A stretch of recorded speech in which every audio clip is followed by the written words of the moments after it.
Hi everyone, welcome back to another little question and answer session. Now these are just questions that have been asked in the forum, or in the section for asking questions up on the menu bar. Then every sort of when we get 5 or 6 or whatever questions, I then make a video just showing how I do it, basically how I put it together, how I sort of would answer the questions. Just bear in mind that, you know, the way I do it is not the only way, it's just my suggestion. I know there are lots of other ways as people tell me to do things. I agree there is. I'm just showing you how you've asked me, so I'm just showing you how I would solve the problem. And, you know, like I said, it's not always the best answer I'm going to give you. There's probably better answers out there sometimes. So, you know, just have a look if you think you're not satisfied with what I say. But yeah, I hope you enjoy it, and we'll get stuck straight in. The first question was quite an interesting question, and I had to think about it for a while before I answered. And they tend to. I'm not sure the name of the person that did this, and I can't access it here. So I've just had to. I'm sorry if I haven't got your name, but they sent a picture of a sunset, and the question basically was, what's more important to me, value or colour? Now I instantly would go with value as being the more important one. Colour's very important, but without lights and darks, without lights and darks, you end up with a really boring painting. You know, you can have a lovely range of colours, but unless you've got those lights and darks, you're not going to get the impact in your work that you need. So for me, it's value and then colour. So yeah, get your darks and your lights right in a painting. That's why I always say, you know, when I comment on people's work, I'll often sort of point out that things could be a little darker, shadows could be darker, and this just gives your painting more impact. And that's essentially that's value. So I hope that helps. I know it's not an in-depth answer because I haven't really got the knowledge to give you, because I'm sure there's much more scientific explanations can be given regarding the painting side of things, the colour theory and the value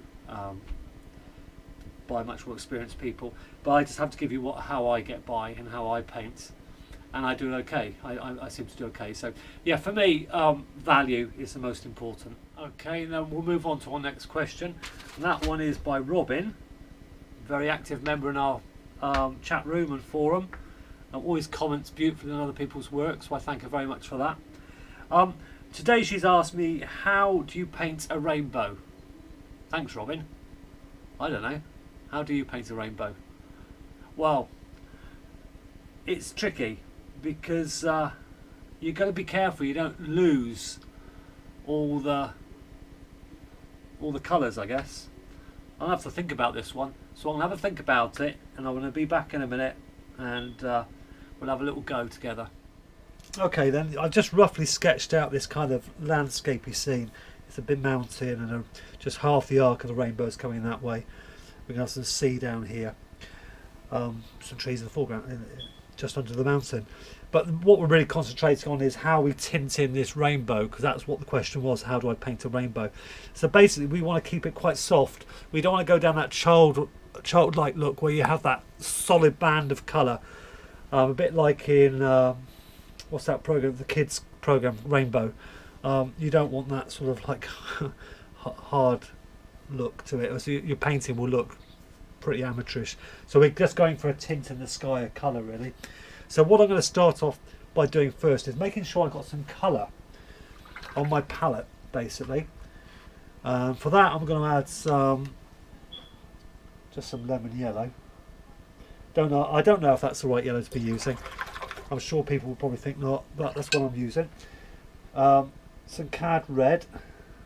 Again, that could be the wrong red, but I don't know. Some cobalt blue. And I'm really just going to try and to get a nice purple. I'm going to add some magenta colour to it. So basically prepare your colours first, because you won't want to be making those decisions which colours when you're actually painting. Stressful enough painting, let alone so what we want to do is basically we want to look where our rainbow is, and we want to get that tint of colour in first, and we want to do it with a few sweeps of the brush, not too much messing around. It's very hard to know how to sort of to pace it really, to how much strength of colour to use. I'm a bit unsure myself really, so but we'll have a play around and see what we can produce, you know. And this isn't the only way to paint a rainbow, it's just the way that I'm tackling it. So first of all, I'm going to use my mister bottle just to mist the paper a little bit. You don't want to be working on a completely dry piece of paper doing this, but then again you don't want it dripping wet. So that's kind of... And then I'm basically going to start off with my red on the outside of the rainbow. I'm going to go for this. I want to get just a natural sweeping arc if I can. Then we'll lift some of it out, soften it maybe, but bring it right the way down to the ground, softening it at the bottom. Then I want to go for my yellow. Now the yellow is going to touch the red, and it's going to hopefully make a kind of orangey colour. Don't want it too dark. So we've got our yellow. I haven't really got the sweet curve on that I'd like, but that's okay. And then we got our blue. For that sort of nice greeny colour you get in a rainbow, and of course it's just running into the rainbow there, so you're getting that nice turquoisey colour. And then finally on the inside you've got that kind of purpley colour, and that's basically what all I'm going to do. And I'm just sort of letting it soften as it comes down the page to the bottom. Carry on those colours. Then I want to go back into my painting and pop the sky in before that dries. So I want everything to fuse together. I can paint a few clouds maybe, because you usually get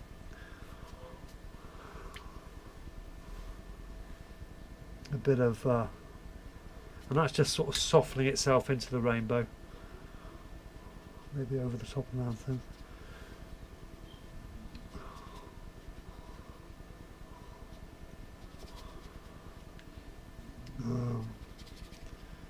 Yeah, you've got to remember you can spend more time on your picture than this. This is just a demonstration, and so I'm going to mix those three primaries together and make a sort of a neutrally grey colour, just for the warmth, to get a bit of shadow underneath these clouds, to show there's a bit of there's been some rain or something.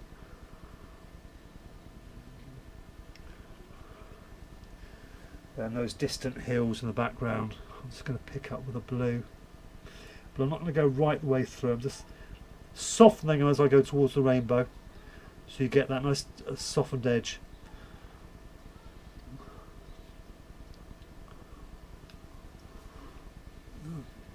See, that's not good, because that's something like that. What else do we want to do? Then we've got this bigger hill in the background. Just let the brush paint that in. There's a bit of green down the bottom. Warm it up as it comes down.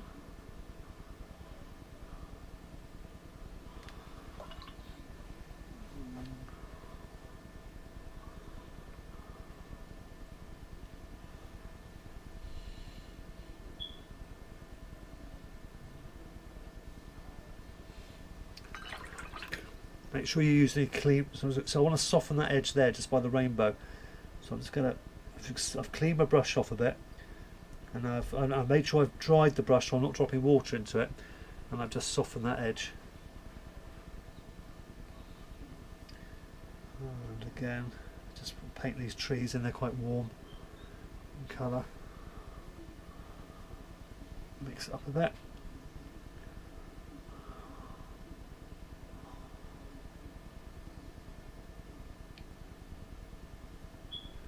The same again, this edge here, just carving it in around the rainbow. There we go. So that's basically all I'll do for that part of it. for me, that is just a suggestion of the rainbow. Of course, you can spend longer and you could do darker skies and stuff like that, and exaggerate the rainbow. You could do a full arc if you want to, but I'm just demonstrating how I'd merge the colours together and the kind of strength of colour I'd have.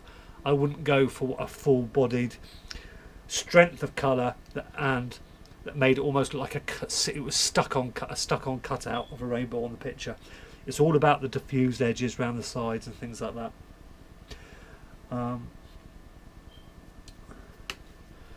We've got the sea coming up here somewhere.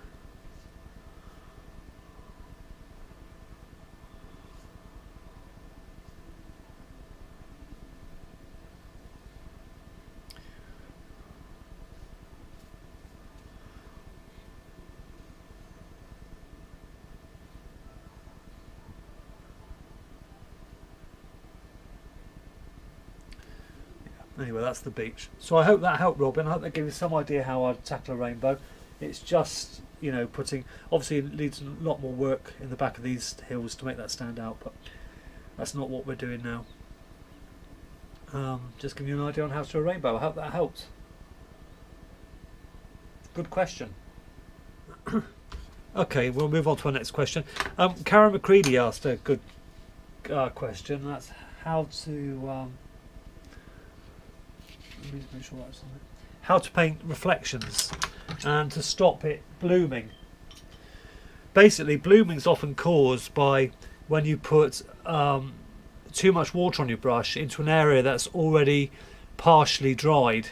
So you actually end up flooding. You put the water in and you get this awful sort of like it's trying to push away from itself, and you get this cauliflowering effect. And so basically, if you've got a wash that's drying, you make sure you always go in with a thick enough wash that you're not going to pour water into it and get that dreadful effect. Across here.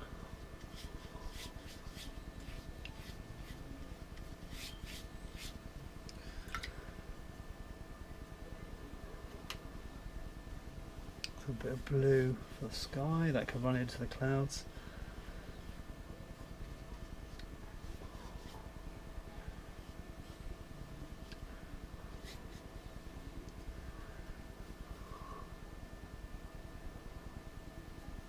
Just using a bit of cobalt blue and burnt sienna now, just to create the bottoms of the mountains.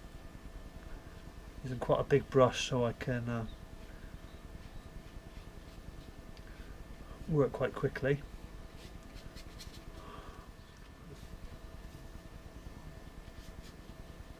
Because the most important thing in this is to actually demonstrate these reflections. So we've got our mountains, and go back to those in a bit. We just want to wet this part, because here's the lake where the reflections are going to be. So I'm basically just drawing that wash down the page slightly. Now, what the crucial thing is on this one is the time that I go back into this wash here. If I go back, or the thickness of the paint I'm using also. So we'll just put some trees in the top half.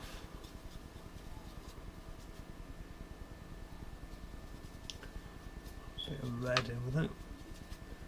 Okay, so I'm just going to put some trees in here.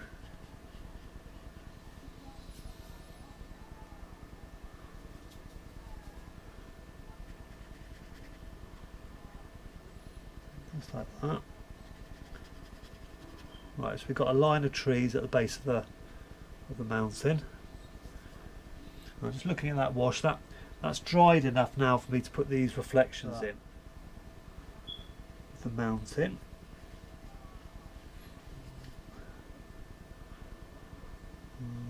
Like that.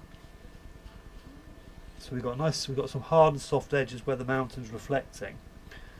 So we can also think about, probably need a smaller brush now, putting our trees in. So now I want to put the reflection of these trees.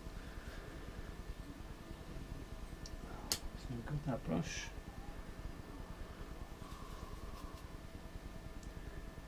So I'm looking at the paper, it's lost its sheen now. It started to go a little bit matte looking. It's lost its sheen, so I know it's not too wet. And the paint I'm using, I'll just show you, is it's leaving sort of brush trails in the paint. So I know it's got a reasonably thick mix of paint. With that, I should be just fine to go back into this wash just to suggest these trees here.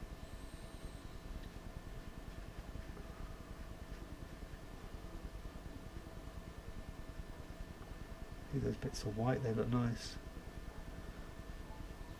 Yeah.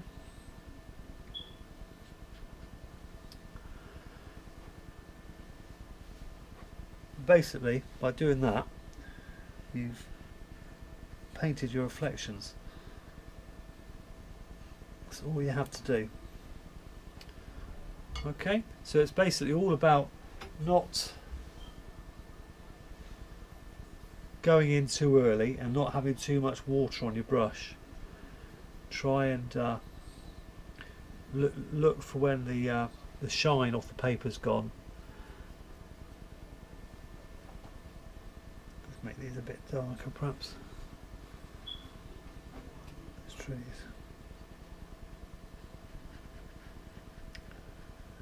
Just to pick up some of those colours.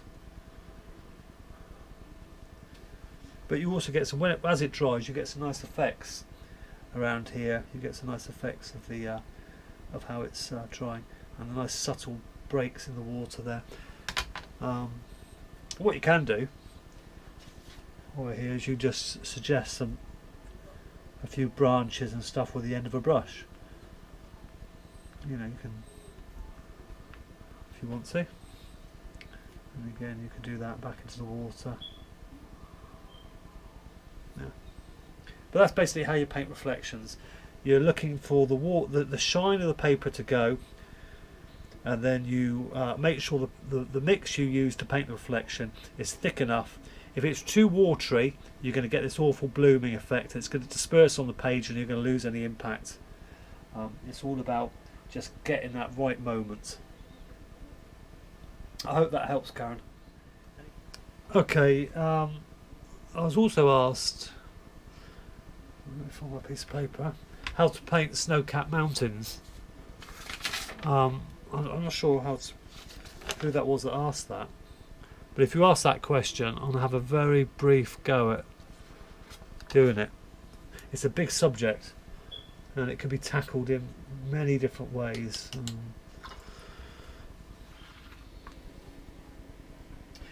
Okay, we've got a couple more questions. Debbie asks me a question, what sort of paints do I use and how do I put them on? Well, when I bought this palette, it's called, let me just put the camera down there. When I bought this palette, it's called the Liz Deacon palette. It's plastic. I know people do have issues with plastic ones, I don't. I've never had a problem. It's a great palette. It's got lots of deep mixing wells. Really good. I don't use pans because they're very expensive, and you know, they're not going to last 5 minutes. You're going to paint many paintings with a pan of paint. So what I tend to do is, this has got slots for pans, I assume. I just tend to buy the biggest tubes I can afford because again they're better value. These are 37mm tubes by Winsor & Newton, and I just squeeze them into the pan holes and top them up each time they run down a bit. That's how I do it, basically. I don't buy pans because they're expensive and not economical to use. But the palette itself is the Liz Deacon palette, and it's fantastic. I wouldn't be without it. If you're going away travelling, it's lightweight to take with you. It doesn't have an issue with rusting like some of the metal ones do. I always find that the metal ones are good, but they have sort of certain parts of them are made from sort of like metal that rusts. Does that make sense? Non-stainless, and it's a steel sort of stuff, and they rust. I had the hinges rust, and then and some of the dividers where the pans slotted in were rusting and stuff, so I opted for a plastic one. I've had this a few years now. I've got 2 of them in fact, and they're great. I love them. So the Liz Deacon palette, where you put the pans, I just squeeze paint straight into it. Okay, so I hope that helps, Debbie. Any questions, just drop down the forum and we'll do our best to answer. How to paint. First of all, I'm going to paint the sky, because the sky is going to leave the mountains. It's going to create our snow for us, really. So I'm just going to paint the mountains, the sky blue, just for this demo.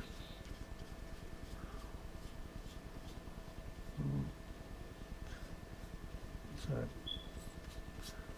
we've got the shape of our mountains. They almost look a bit already look a bit snow-like there in a fashion. Now I want to kind of have a purpley. I'm just going to have a little bit of magenta in it, just to make a bit of a shadowy colour.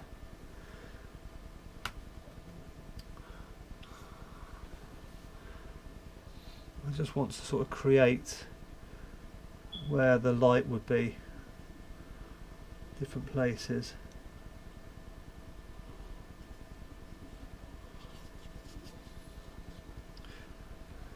So I'm just creating some shadows on the mountain. Remember, those hard and soft edges, don't have all hard edges, don't have all soft edges, and not all the same intensity of shadow. So we've painted some shadow. We could have some lower mountains at the bottom here, a bit warmer in colour, because maybe they've got a bit warmer again.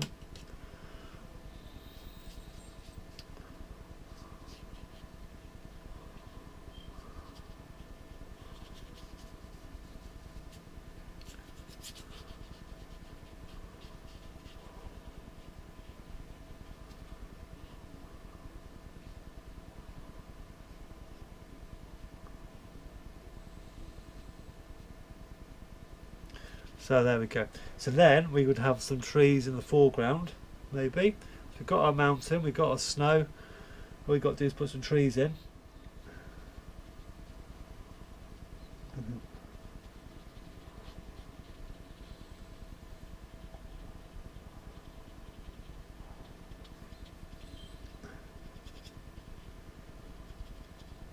Just to give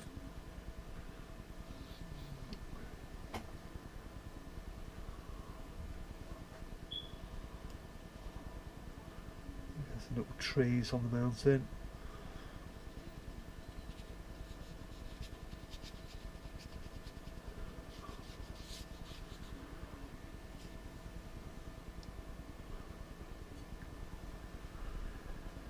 Well, what we'll do in a minute, we'll just go back to the mountain, because what we're really painting here is how to paint snow-capped mountains, and one of the most important parts of that is the rocks on the mountain. So now that's dried, what we've done is we put our blue, created the shape of the mountain and left us with the white. We've got some, as we came down, you're losing the snow, so we put some warmer shadows in at the bottom, and we just indicated what it looks like, a rough line of trees. Now we just want to think about, you get those little patches of rocks showing on mountains, don't you? So for that I'm just going to use a little bit of cobalt blue and a bit of burnt sienna to make a warm grey brown, and we'll see how that goes. So in places we'll just drop that onto the mountain to create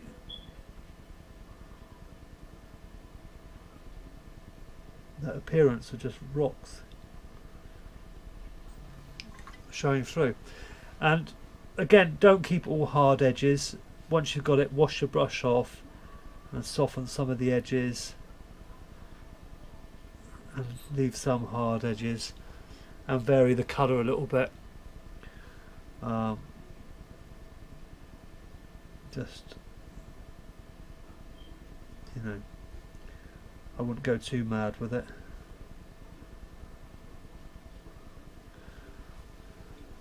It just gives that appearance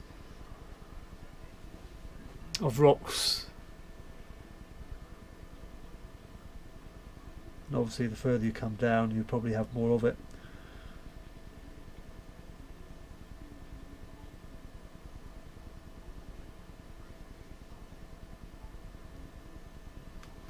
Yeah, so basically, obviously, again, it's just a quick idea of how to do it.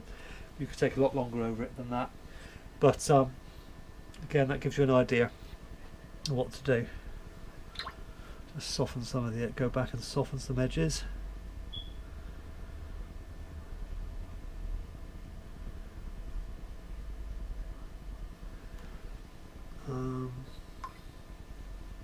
Maybe a few more little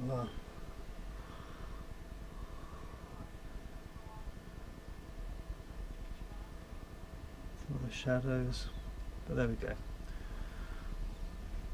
Okay, well, I hope that helps. So like, it's a big subject in its own right, so really you just need to, you know, that's a rough idea of how I do it, and I'm kind of like I said, put a few more trees in the foreground. I would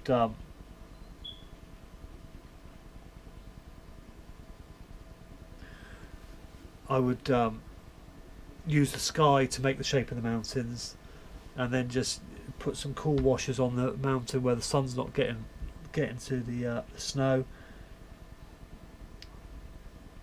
That's it really. But one of the most important things is not to forget to soften your edges.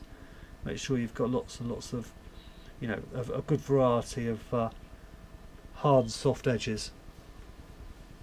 If you do all hard edges, your painting's going to look like a cutout. If you do all soft edges, then it's going to look a bit soft and woolly looking.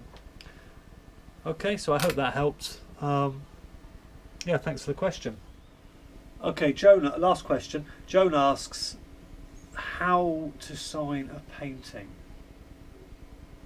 It's a good question really, because it's not something I give a lot of thought to.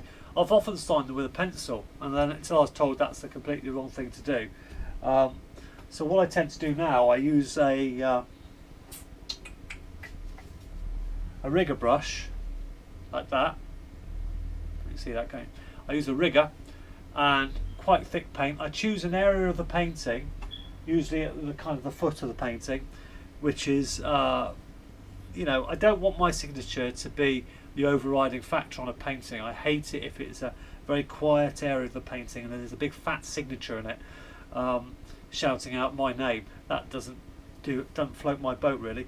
I like to sort of just have my signature quite obscure in the painting.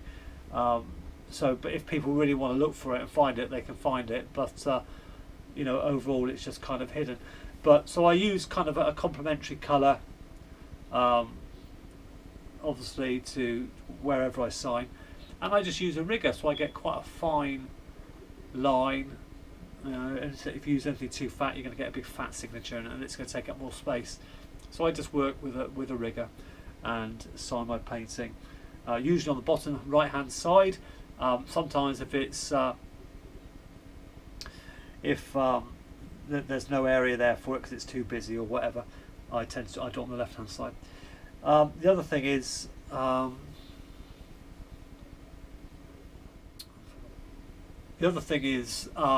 when you're actually signing your painting, make sure you don't do it too close to the bottom, because you've got to remember that whoever buys it or whoever does anything with it are going to mount the painting, and you don't want half your signature, you know, covered by the mount, where they've got no choice than to go over the signature. So make sure you go up maybe 5mm or so from the bottom. You know, you could go up higher if you want, I suppose, if it works well for your painting, but about 5mm, and sign your signature there. Too close to the bottom and it will get covered by the mount, or partly obscured by the mount. So yeah, there you go, Joan. I hope that helps. Okay, Paul asks, oh, I've got a squeaky chair, sorry. Paul asks about lost and found edges and hard and soft edges. Well, hard and soft are basically, when you do your painting, you don't want to, say that's your house, you don't want your house to be That's your roof, that's the sides, that's the bottom. Okay, with a hard line, say for there. You know, if your painting's made up of blocks of colour like that, and say you had your tree next door to it, my brush. Where's my palette gone? There it is. Say you had your tree. I'm just using any colour I can find. So you had your tree, you had the trunk like that, and then you had. A lot of you are probably doing this, not even realising anyway. And then you had your tree, like so. Okay. You would end up with what looks like if your whole painting was made up of solid shapes like that, it would end up looking pretty hard and uninteresting. So what we do when I say soften edges and lost and found edges, what I mean by that is, let's go back to the house. You have your chimney, you have your roof. Okay. And I do this just solid colour because I think it might be. Then you have this part of the house. Now instead of leaving it just like that, what I do is, in places, I'll just soften the foot of the house, just to make it become part of the feel like it's sitting, you know, it becomes part of the landscape. Apply for the tree. You know, you've created the look of your tree. So, and then you've got your trunk coming down here.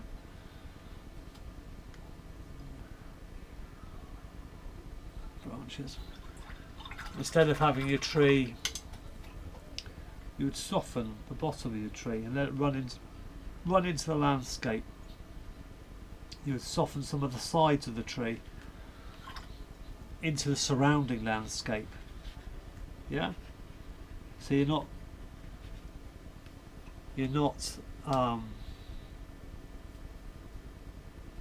left with this hard cut-out shape. You know, I tell you, some of these paintings, if you check out Annette's paintings on the forum, there's a prime example of somebody who does it brilliantly. She gets lovely lost and found edges and paints very loosely. If we're painting grass, for instance, trying to think of examples when you need to think of them, you can't. Instead of having all your grass all hard edges like this,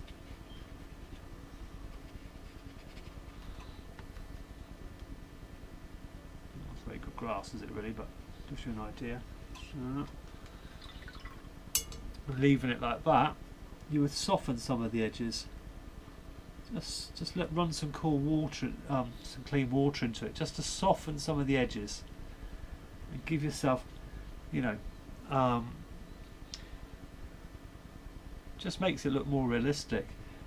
You know, you've got. Let's draw another house. I'm trying to find some good examples here. Let's say this has got the light on it, the dark on it. We've got the windows. 1, 2, 3. You could soften that side of the house and diffuse it slightly, especially if you had a tree up against it. So it all runs in and merges together. You end up with a much more. Let's say you had some trees on this side.